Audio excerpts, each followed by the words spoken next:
जो यहाँ पर विराजमान है, सभी अतिथिगण मेरे साथ में पधारे, लामपुवासी जो पंचायत समिति सदस्य हैं, सम्मानीय यशपाल सिंह जी बाजिया साहब, भाई धर्मेंद्र जी, मुकेश जी स्वामी, भाई मुकेश जी पत्रकार हैं, यहाँ से सामने विराजमान मेरे युवा साथियों, भाइयों और बहनों। सबसे पहले तो मैं जो अभी भाई धर्मेंद्र जी कह रहे थे कि जो यहाँ पे बोर्ड लगा हुआ है 1000 प्लस सिलेक्शन, बहुत कम कोचिंग होते हैं जहाँ पे ये देखने को मिलता है। मैं तो पहली बार ये देख रहा हूँ कि जहाँ पे खुले तौर पे इतने सिलेक्शन का आपने लगा रखा है और आसपास के क्षेत्र में इसमें कोई दो राय नहीं है कि आप बहुत अच्छा सिलेक्शन आप दे रहे हैं, हमारे युवाओं का भविष्य आप बना रहे हैं। जब ये शुरू आपने कैंपस यहाँ पे शुरू किया था, उस टाइम पे भी मैं आया था, आपने मुझे याद किया था और तब से लेकर आज तक विनायक क्लासेज संस्थान आगे से आगे अपनी ऊंचाइयों को छू रहा है और ये हमारे लिए बहुत बड़े गौरव और गर्व की बात है कि आपने एक छोटे से कस्बे में हमारे भाइयों और बहनों के लिए इतना अच्छा कैंपस और एक जिसको मैं कहता हूं कि युवाओं का भविष्य बनाने का जो आपने यहाँ पे संस्थान खोल रखा है, इसके लिए मैं आपको बारंबार बहुत बहुत बधाई और शुभकामनाएं देता हूं और ये भी आशा करता हूं कि भविष्य में इसी प्रकार से आप होनहारों को तराशते रहेंगे। हमारी ऐसी आपसे अपेक्षाएं हैं। मैं ज्यादा कुछ तो नहीं कहूंगा क्योंकि काफी लेट भी आप हो चुके हैं। हमारे भी कोई शहीद की स्मृति में दादिया रामपुरा में प्रोग्राम था, इसकी वजह से हम लेट हो गए थे। हमें सुबह 9 बजे का ही टाइम दिया था और कई प्रोग्राम भी चल रहे हैं, तो जाहिर सी बात है कि यहाँ पे भाषण भी कोई सुनना नहीं चाहेगा क्योंकि सांस्कृतिक प्रोग्राम भी चल रहे हैं। लेकिन फिर भी मैं युवा साथी बैठे, हमारे भाई और बहन बैठे हैं, जहां भी युवाओं का मंच होता है हम दो बात जरूर करते हैं। मैं साथियों आपसे यही कहना चाहता हूं कि निश्चित रूप से भैया इसको म्यूजिक को निश्चित रूप से जो भी यहां पंडाल में आप युवा साथी बैठे हैं, आप अपनी मंजिल तक पहुंचने के लिए, अपने लक्ष्य तक पहुंचने के लिए इस कैंपस को एक जरिया बनाकर आप लोग यहां पे बैठे। साथियों, हमसे भी ज्यादा अच्छी तरह से आप लोग जानते हैं कि बहुत कड़ी प्रतिस्पर्धा का दौर चल रहा है। आप देखते हैं जब 100 की वैकेंसी आती है, 500 की वैकेंसी आती है, लाखों आवेदन आते हैं। थोड़े दिनों पहले रीट की एग्जाम हुई थी, 31,000 पदों के लिए 26 लाख लोग एग्जाम्स में बैठे हैं। आप खुद देख सकते हैं कि आप कौन से पायदान पे खड़े हैं, लाइन में कौन सी जगह पे आप खड़े हैं। मैं तो एक ही बात आपसे कहना चाहता हूं कि अगर कोई भी स्टूडेंट अगर उसका कोई मूल्यांकन कर सकता है तो स्टूडेंट स्वयं खुद का कर सकता है। और इसका एक सबसे बड़ा तरीका है कि आप तैयारी किस लेवल की कर रहे हैं। इसका एक सिंपल सा उदाहरण है, कभी भी जब पूरा दिन गुजर जाए, शाम हो जाए और आप आज का ऑफ कर रहे हैं कि भाई आज मैंने पढ़ाई कर ली, तो दोस्तों एक विचार कर लेना कि मैंने कल जो तैयारी की थी अगर उससे आज आपने अच्छी तैयारी की है तो ये मान लेना आप सही रास्ते पे जा रहे हैं। और अगर कल आपने जो तैयारी की उससे आज आपने समय वो उतना नहीं दे पाया, आप उतना उस लेवल पे नहीं जा पाए, तो निश्चित मानिए कि आप कमजोर स्थिति में चले गए। दोस्तों, मैं आपसे एक ही बात कहना चाहता हूं, अगर आप सच्ची लगन, 100% वर्क और एक जुनून के साथ अगर आप अपने लक्ष्य की तरफ चलते हैं तो दुनिया की कोई ताकत आपको अपनी मंजिल तक पहुंचने से नहीं रोक सकती। लेकिन ये जरूरी है कि आप कंटिन्यूटी आप में होनी चाहिए। चाहे आप 1 घंटे का समय दे, 3 घंटे का दे, आधे घंटे का दे, लेकिन कोई दिन ऐसा नहीं गुजरना चाहिए जब आप अपने जो तैयारी आप कर रहे हैं उसको आपने समय ना दिया। मार्टिन लूथर किंग ने एक बहुत अच्छी बात कही थी कि आप अपने लक्ष्य को प्राप्त करने के लिए तेज गति से दौड़ो। अगर आप दौड़ नहीं सकते तो आप चलो, और चल भी नहीं सकते तो आप रेंगते रहो, लेकिन रुकने का आपको नहीं है। जब तक आप मत रुको, जब तक लक्ष्य नहीं। मेरे कहने का मतलब यह है कि कंटिन्यूटी आप में होनी चाहिए। अगर आप लगातार किसी चीज का लेवल मेंटेन नहीं रख सकते, इस दौर के अंदर आप सफलता तक नहीं जा सकते। और मैंने बहुत अच्छी तरीके से देखा है कि दुनिया के अंदर 85% लोग अपने लक्ष्य तक, अपनी मंजिल तक पहुंचते पहुंचते रह जाते हैं। जब वो पहुंचने वाले होते हैं तो हिम्मत हार जाते हैं कि नहीं यार, मैंने बहुत तैयारी कर ली लेकिन मैं नहीं कर पाया। दोस्तों, मैं एक बात बड़ी जोर देके कहता हूं कि इस दुनिया के अंदर बड़ा आदमी वो नहीं बनता जो किसी बड़े घर में जन्म लेता है, किसी बड़े बंगले में जन्म लेता है, या किसी बड़े शहर में जन्म लेता है। इस दुनिया में बड़ा आदमी वो बनता है जिसकी सोच बड़ी होती है, जिसके सपने बड़े होते हैं और जिसके प्रयास बहुत बड़े होते हैं। इसलिए अपने प्रयासों को हमेशा आप बड़े स्तर पे करें। कभी संसाधनों का रोने की जरूरत नहीं है। कई बार हम सोचते हैं कि मेरे पास ये संसाधन नहीं है, मेरे पास ये फैसिलिटी नहीं है।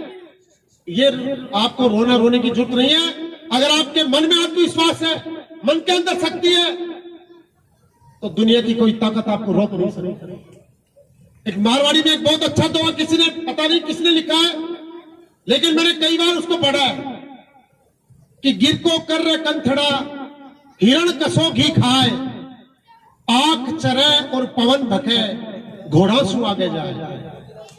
दोस्तों, हिरण कभी घी नहीं खाता है, केवल आंख चरता है और हवा को खाता है, लेकिन फिर भी घोड़ों से आगे जाता है। क्यों? क्योंकि उसके अंदर इच्छा शक्ति है। मेरे कहने का तात्पर्य यह है कि आप संसाधनों का रोना मत रो। आपके पास अगर कोई चीज की कमी है, अगर आपके इरादे मजबूत हैं, तो कोई दुनिया की ताकत आपको रोक नहीं सकती। मैं एक 2 लाइन की आपको कहानी सुनाना चाहता हूं। दोस्तों, आज से 70 साल पहले अमेरिका के अंदर एक लड़की पैदा हुई। 3 साल की जब वो हुई तो उसको पोलियो हो गया। डॉक्टर को दिखाया, डॉक्टर ने कहा कि ये कभी चल नहीं सकती, लेकिन उसकी मां ने कहा कि नहीं बेटी तू चल सकती है। धीरे धीरे उसको चलना सिखाया। धीरे धीरे जब 9 साल की हुई, उसने बैसाखियां छोड़ दी, वो थोड़ा थोड़ा दौड़ने लग गई। और आपको जान के आश्चर्य होगा कि जब 1960 में रोम में जब ओलंपिक हुए तो 3 गोल्ड मेडल लाने वाली वो लड़की विल्मा रुडोल्फ, जो पोलियो से ग्रसित हो गई थी, 100 मीटर, 400 मीटर और 200 मीटर की रिले रेस में 3 गोल्ड मेडल लाने वाली लड़की का नाम था विल्मा रुडोल्फ। मैं ये बात इसलिए कह रहा हूं कि अगर आपके हौसले मजबूत हैं तो आप कुछ भी कर सकते हैं, लेकिन अगर आपके इरादे टूट गए तो फिर आपको कोई नहीं आपकी मंजिल तक पहुंचा सकता है। मैं मेरा उदाहरण हर जगह देता हूं। एक साधारण परिवार से निकला हुआ लड़का, मैंने सोचा कि मैं विधानसभा में जाना चाहता हूं। मैंने चुनाव लड़ा आप जैसे युवा साथी की बदौलत, चुनाव में बेशक हार गया, लेकिन मैं कभी निराश नहीं हुआ। मैं सिर्फ एक दिन मायूस रहा और दूसरे दिन से पुनः में लोगों की सेवा में उसी तरह से जुट गया। कोरोना जैसी महामारी में आप जैसे युवा साथियों के सहयोग से हमने बहुत जितना हमसे हो सका उतनी जन सेवा की। लोग अपने घरों से बाहर नहीं निकले, लेकिन हम कभी अपने घरों के अंदर कैद नहीं रहे, कोरोना के अंदर भी नहीं। ये बात मैं इसलिए कह रहा हूं दोस्तों कि कितनी भी बड़ी आपके जीवन में चुनौतियां आए, कठिनाइयां आए, लेकिन अगर आपके मन में अगर अपने लक्ष्य के प्रति अगर इरादे आपके मजबूत है तो आप कुछ भी कर सकते हैं। कई बार हम निराश भी हो जाते हैं जीवन में। कई बार ऐसा मैंने पिछले दिनों अखबार में पढ़ा, हेडलाइन पे आया था 0.96% से एक अभ्यर्थी किसी कंपटीशन में रह गया, दूसरे दिन उसने सुसाइड कर ली। मैं आप लोगों से इस मंच के माध्यम से अपील करना चाहता हूं मेरे भाई और बहनों से कि मार्कशीट की चंद अंक आपकी जिंदगी को नहीं बदल सकते। या अगर आप एक चीज में मार्कशीट पे अगर चंद अंक कम रह गए तो आपकी जिंदगी दोस्तों खत्म नहीं होती। हो सकता है कि जिंदगी में उससे भी बेहतर रास्ता आपका इंतजार कर रहा है। इसलिए कभी मायूस होने की जरूरत नहीं है, हताश होने की जरूरत नहीं है। हमेशा एक बात दिमाग में ध्यान में रखना कि जब दुनिया के सारे दरवाजे बंद हो जाते हैं, जब दुनिया के सारे रास्ते बंद हो जाते हैं, तो एक दरवाजा, एक रास्ता हमेशा खुला रहता है और वो है उम्मीद का रास्ता। जिसने उम्मीद नहीं छोड़ी, जिसने उम्मीद नहीं हारी, उसको दुनिया की कोई ताकत हरा नहीं सकती। इसलिए अपनी उम्मीदों को जिंदा रखिए। आप देखते हैं, पेड़ देखते हैं, पेड़ की छाया में काफी वहां पे पीछे साथी बैठे, लेकिन दोस्तों कभी आपने सोचा कि पेड़ कैसे बनता है? पेड़ ऐसे नहीं बनता है। बीज को खुद का वजूद मिटाना पड़ता है, तब जाके वो पेड़ के रूप में बदलता है। आपको अपना वर्तमान वजूद मिटाने के स्तर तक आपको तैयारी करनी पड़ेगी, तब जाके आप एक नए पेड़ के रूप में, एक वृक्ष के रूप में आप। दुनिया में कभी ऐसा नहीं होता कि बीज भी रह जाए और पेड़ भी बन जाए, ऐसा उदाहरण नहीं होता। अपना वजूद मिटाना पड़ता है और जिंदगी बनाने के लिए जिंदगी को दांव पे लगाना पड़ता है। दोस्तों जिंदगी ऐसे नहीं बनेगी। सोने को भी कुंदन बनने के लिए आग में तपना पड़ता है। इसलिए मेहनत कीजिए दोस्तों। मैं बार बार ये चीज इसलिए कहता हूं कि सफलता के लिए मेहनत के अलावा कोई भी शॉर्टकट नहीं है और दुनिया के अंदर आपके साथ से बड़ा कोई लक्ष्य नहीं है। किसी ने बहुत अच्छी बात कही है कि जो लोग पानी से नहाते हैं वो सिर्फ लिबास बदलते हैं और जो लोग पसीने से नहाते हैं वो इतिहास बदलते हैं। इसलिए दोस्तों मेहनत कीजिए, क्योंकि सफर में धूप तो होगी, सफर में धूप तो होगी। अगर चल सको तो चलो, हर जगह भीड़ बहुत है, बचकर निकल सको तो चलो। और राहें नहीं बदलती यहां खुद को किसी के लिए।